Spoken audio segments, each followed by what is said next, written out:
Selamat pagi saudara dan saudari. Apakah kamu telah bersorak-sorai? Apakah kamu ada bersorak-sorai karena kamu telah terbebas dari dosa? Bagaimana kalau kita bersorak-sorai? Marilah kita bersorak-sorai dengan nyaring bahwa kita bukan lagi menjadi hamba dosa. Bersyukur pada Tuhan. Dia telah membebaskan kita dengan begitu mulia. Mengapa saya memikirkan pembebasan yang mulia? Sesuatu telah memicu saya untuk memikirkan tentang kebebasan manusia. Karena kebebasan adalah yang sangat penting. Rakyat Cina telah berjuang keras untuk sebuah kebebasan. Ada pepatah Cina yang mengatakan, "Beri aku kebebasan atau beri aku kematian. Lebih baik mati jika aku kehilangan kebebasanku." Saya memikirkan akan masa lalu saya. Saya terlibat dalam dosa yang tidak saya sukai. Saya ingin menjadi orang yang baik, namun tidak bisa. Sepertinya saya telah dikuasai oleh dosa dengan tanpa kebebasan. Namun, kini Tuhan telah mengubah kehidupan saya. Saya dapat mengatasi dosa, yaitu segera setelah saya percaya pada Tuhan. Saya dapat mengatasi godaan tersebut. Saya benar-benar bebas. Tidaklah heran Alkitab berkata bahwa, "Jadi siapa yang ada di dalam Kristus, ia adalah ciptaan baru. Yang lama telah berlalu, sesungguhnya yang baru sudah datang." Tuhan telah menyelamatkan kita dari dosa. Dulunya kita adalah hamba dosa, kita seperti terjebak dalam penjara. Kita terikat dan hidup dalam kegelapan. Kita tidak dapat melihat terang. Namun, kini adalah yang berbeda. Tuhan telah menyelamatkan kita, dan kini kita berada dalam terangnya yang luar biasa. Terang yang luar biasa ini adalah yang tanpa dosa, dan kita dapat melihat Allah. Kita dapat mendekat pada Allah dan dapat memiliki hubungan yang paling dekat dengannya. Marilah kita menyanyikan sebuah lagu pujian, yaitu dalam lagu Pujian Keluarga Allah, yang ke-1 halaman 48. Pohon zaitun yang hijau. Dan saya ingin mengubah kata dia menjadi engkau, sehingga kamu dapat menikmati kasih pribadi Tuhan kepadamu. Dia mengasihimu, dia mengasihiku. Kasih ini adalah milikmu dan milikku. Ini adalah yang bersifat pribadi. Hal yang sama dapat kamu nyanyikan pada lagu pujian yang lain. Saya harap kamu dapat menikmati lagu pujian ini.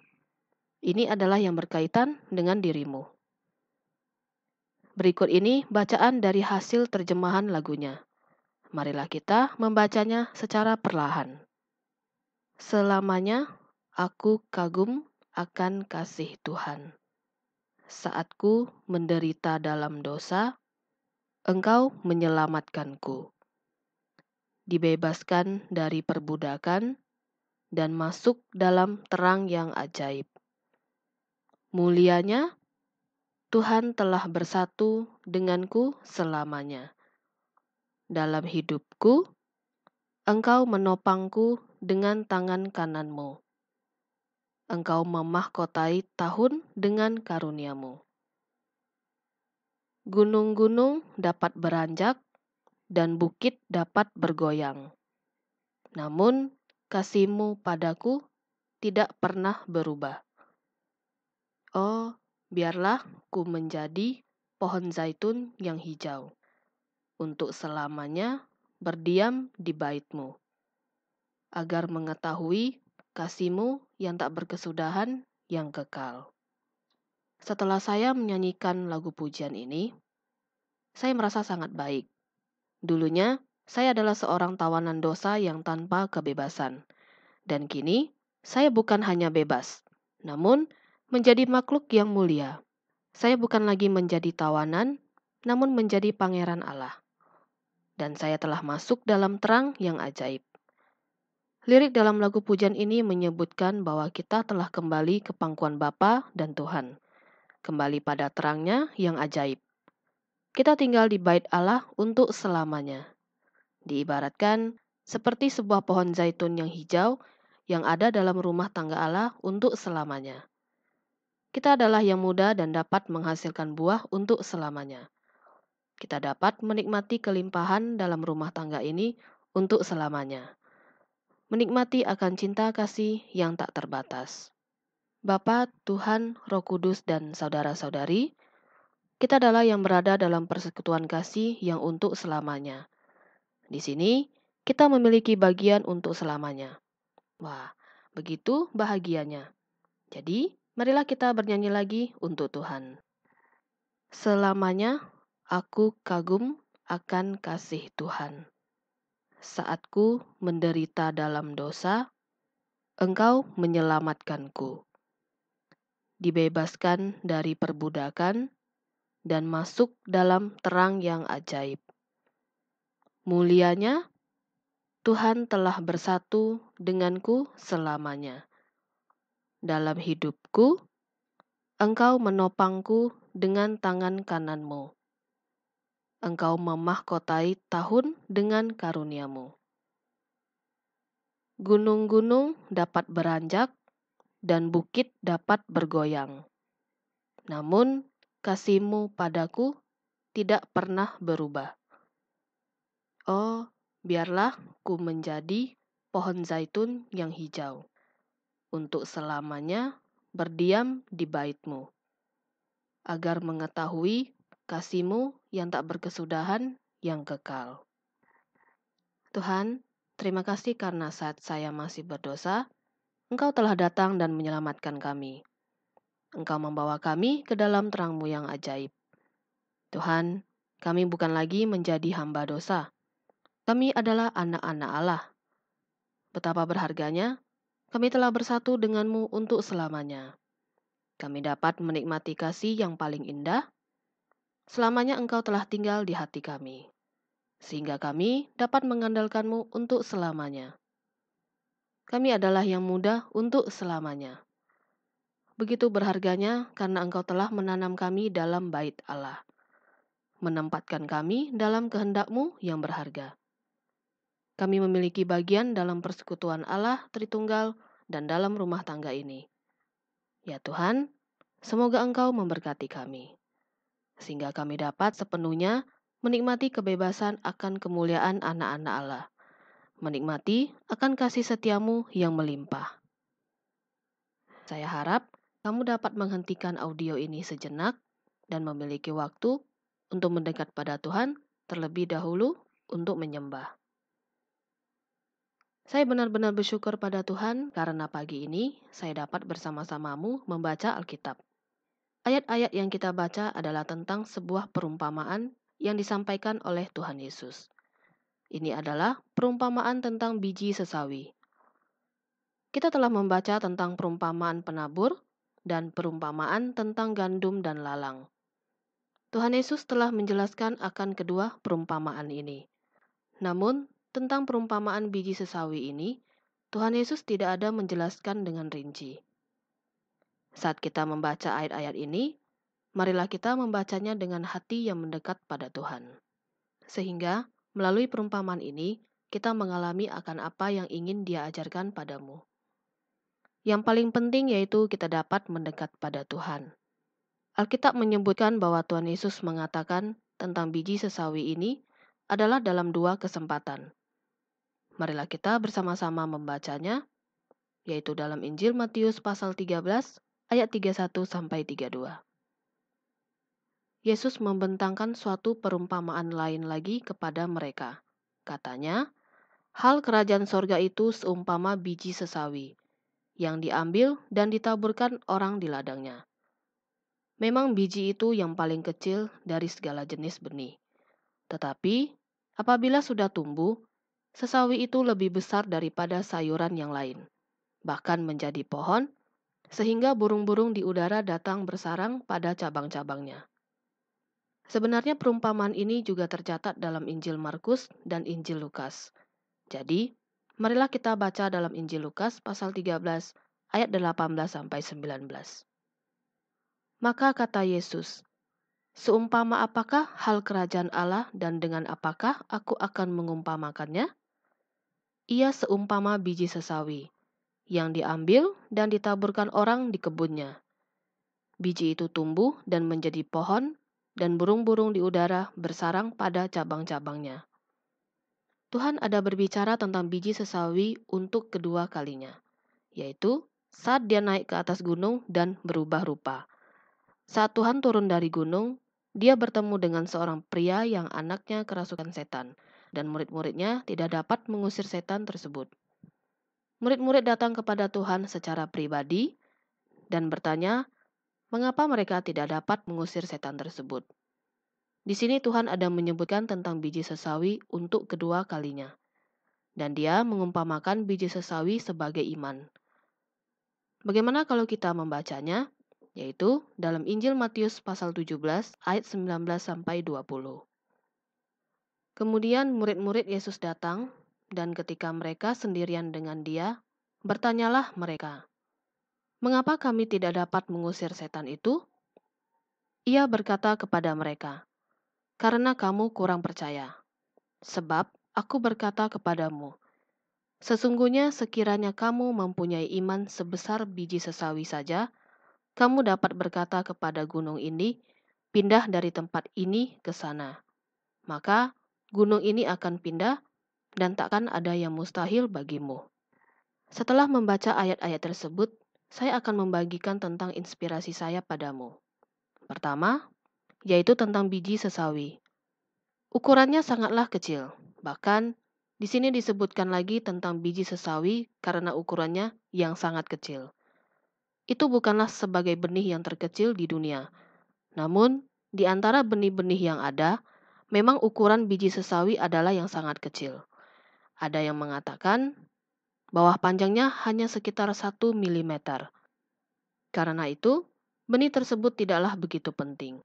Bahkan, para literatur Yahudi ada menyebutkan tentang biji sesawi, bahwa ukurannya adalah yang sangat kecil, adalah yang tidak berarti, yang tidak berguna. Di sini hati saya sangatlah tersentuh, karena kenyataannya kita juga diabaikan oleh dunia.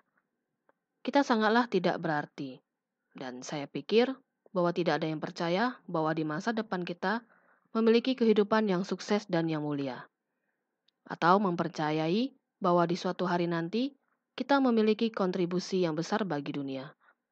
Betapa berharganya karena Tuhan telah muncul dalam kehidupan kita. Saat kita percaya dan mengandalkan Dia, maka, hidup kita akan memiliki awal yang baru. Tuhan Yesus menggunakan biji sesawi untuk mengatakan tentang kerajaan Allah. Allah lah yang mengontrol dan yang mengurus kerajaan surga. Kita percaya pada Tuhan, sehingga kita dapat masuk ke dalam nama Bapa. Kita adalah miliknya. Walaupun kita adalah yang kecil, namun kita memiliki bagian dalam kehendak Tuhan. Kita dipersatukan dengan Tuhan dan menjadi mulia. Hidup kita menjadi berlimpah, kamu dan saya dapat memberkati dunia. Oleh karena itu, saya sangat tersentuh karena Tuhan sangat menghargai setiap kita. Apakah kamu tahu bahwa Dia ingin agar kita menjadi mulia? Secara umum, biji sesawi tidaklah berubah menjadi sebuah pohon. Dapat saya katakan bahwa ini adalah yang tidak mungkin. Sama seperti kita yang adalah orang berdosa, namun dapat menjadi anak-anak Allah. Bukankah ini suatu mujizat? Saya bersyukur pada Tuhan yang tidak memandang rendah pada setiap kita. Kita adalah yang tidak berguna, namun oleh Tuhan kita dapat mengalami perubahan yang besar. Dan biji sesawi dapat tumbuh menjadi sebuah pohon. Dan bahkan burung-burung pun dapat membuat sarang pada cabang-cabangnya. Ini adalah yang luar biasa dan yang sangat luar biasa. Orang-orang pun tercengang atas pekerjaan Tuhan yang mulia atas kita. Saya tidak bermaksud membuatmu merasa bangga diri, dan saya juga tidak bermaksud untuk merendahkan dirimu. Tidak merendahkan diri sendiri, tidak melihat diri sendiri sebagai biji sesawi yang kecil. Apakah kamu tahu bahwa mungkin kamu akan melihat dirimu adalah yang tidak berarti, namun Bapa dan Tuhan adalah yang mengawasimu di setiap hari. Karena kamu adalah yang begitu berharga di mata mereka. Jika kamu percaya padanya, maka kamu dapat menjadi berkat bagi dunia ini. Setiap orang Kristen harus memiliki iman yang bermegah, karena Tuhan adalah yang menyertaimu dan kamu dapat menjalani kehidupan yang paling mulia. Hal kedua yang menurut saya sangat berharga, yaitu bahwa kita tahu bahwa Alkitab ada menyebutkan tentang biji sesawi sebanyak 2 kali. Saat saya membaca kitab suci aslinya, yaitu dalam Injil Matius pasal 17 ayat 1 sampai 20, maka jika dibandingkan dengan iman, saya merasa bahwa Tuhan ingin memberitahu para murid akan pentingnya iman. Sebenarnya, Tuhan ingin agar para murid memiliki iman seperti biji sesawi, yang berarti bahwa awalnya mereka adalah yang tidak penting dan yang tidak memiliki kekuatan. Namun mereka mau dan bersedia untuk percaya pada kuasa Allah dan percaya bahwa Allah adalah yang sanggup. Mau percaya padanya, jadi inilah iman akan biji sesawi. Ini menjadi sebuah pengingat yang besar bagi saya. Saya tidak akan bergantung pada pengalaman sendiri. Bahkan, ada orang yang berkata pada saya, "Kamu sangat pintar." Kenyataannya, semua hikmat dan kekuatan adalah yang berasal dari Allah. Tidak mungkin bagi saya dengan mengandalkan kebijaksanaan dan kekuatan sendiri, namun saya harus bersandar pada sumber kehidupan. Sumber hikmat dan kekuatan saya adalah pada Allah sendiri. Saya harus belajar untuk menjadi rendah hati, karena iman saya harus seperti biji sesawi, yang mau sepenuhnya percaya pada Allah, percaya pada Tuhan. Saya benar-benar bersyukur karena saat membaca ayat-ayat ini sekali lagi, saya memperoleh inspirasi yang baru, sehingga saya dapat memahami akan hati Tuhan. Betapa saya ingin agar tidak membangun iman saya hanya berdasar pada bakat yang saya miliki, pada pengalaman ataupun kesuksesan saya. Karena saya mau lihat sebaliknya. Betapa tidak berartinya saya dan yang saya butuhkan hanyalah Allah sendiri. Yang akan saya tinggikan hanyalah kasih dan kuasa Allah. Semoga Tuhan membantu saya untuk segenap hati percaya padanya. Semoga Tuhan memberkati kita. Marilah kita menyembah pada Tuhan. Saya harap kamu dapat menenangkan dirimu. Jika kamu ingin membaca ayat-ayat yang berkaitan dengan biji sesawi, maka kamu dapat mendengarkan pembagian saya lagi. Meluangkan waktu untuk merenungkannya.